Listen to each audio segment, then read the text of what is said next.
శ్రీచక్ర శుభ నివాస స్వామి జగమేలు చిద్విలాస. జై శ్రీకృష్ణ. సత్య జ్యోతిష వాస్తు యూట్యూబ్ ఛానల్ ప్రేక్షకులకు వీక్షకులకు శుభాశీస్సులు.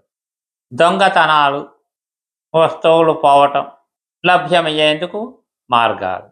ఇటీవల కాలంలో అనేక సందర్భాలలో దొంగతనాలు జరగటం, ఎక్కువగా ల్యాప్టాప్లు, మొబైల్ ఫోన్స్ లాంటివి అతి విలువైన వస్తువులు దొంగిలించబడటం జరుగుతుంది.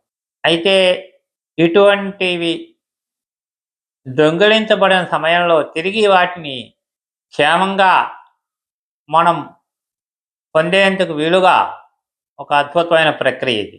వీడియో చివరి వరకు స్కిప్ చేయకుండా చూసేప్పుడు మాత్రమే ఈ ప్రక్రియ ఎలా చేయాలి, ఏ సమయంలో చేయాలి అనే విషయాలు మీకు పూర్తిగా అవగతం అవుతాయి.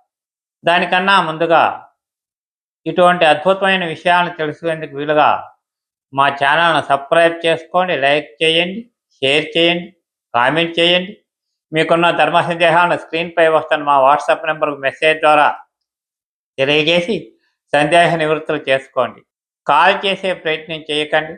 ఒత్తిడిగా ఉన్నంత వరకు అవసరమైతే నేనే మీకు కాల్ చేసి మాట్లాడటం జరుగుతుంది.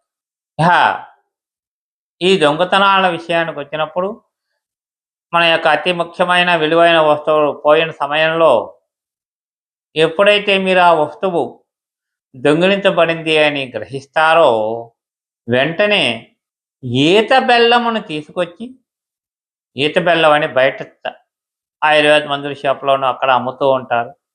ఈ మధ్యన ఇళ్ళ ముందుకు సైకిల్ మీద కూడా తీసుకొచ్చి అమ్మటం జరుగుతుంది. ఈత బెల్లం, ఈత చెట్టుకు వచ్చే బెల్లం.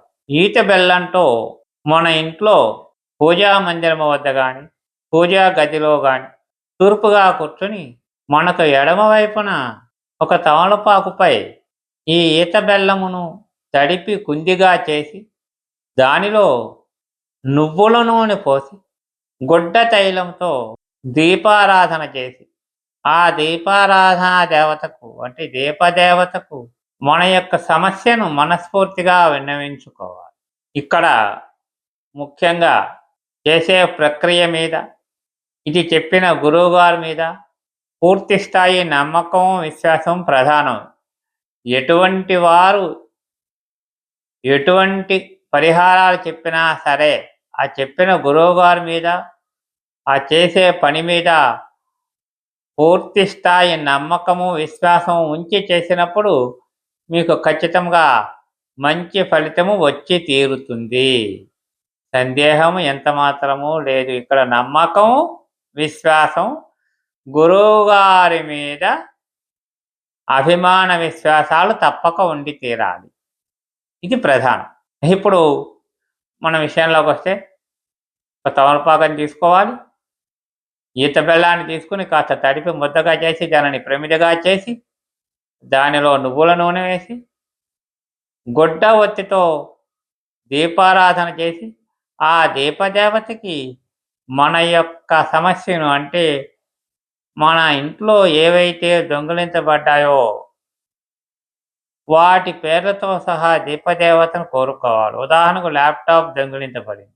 అటువంటి సమయంలో ఓ దీపదేవత, నా గృహంలోంచి దొంగిలించబడిన ల్యాప్టాప్ అనే పరికరం అతి త్వరలో నాకు ఎటువంటి ఇబ్బందులు కలగకుండా నా చేతికి లభ్యమయ్యేలా చెయ్యి, నా వస్తువు నాకు తిరిగి వచ్చేలా చెయ్యి దేవత అని మనస్ఫూర్తిగా మనసులో కోరుకొని నమస్కారం చేసుకుని రావాలి. ఆ విధంగా చేయటం వల్ల ఖచ్చితంగా మనకు పోయిన వస్తువులన్నీ కూడా అతి వేగంగా తిరిగి మనకి లభ్యమై తీరుతాయి. చాలా అద్భుతమైన ప్రక్రియ. స్వస్తి. జై శ్రీకృష్ణ.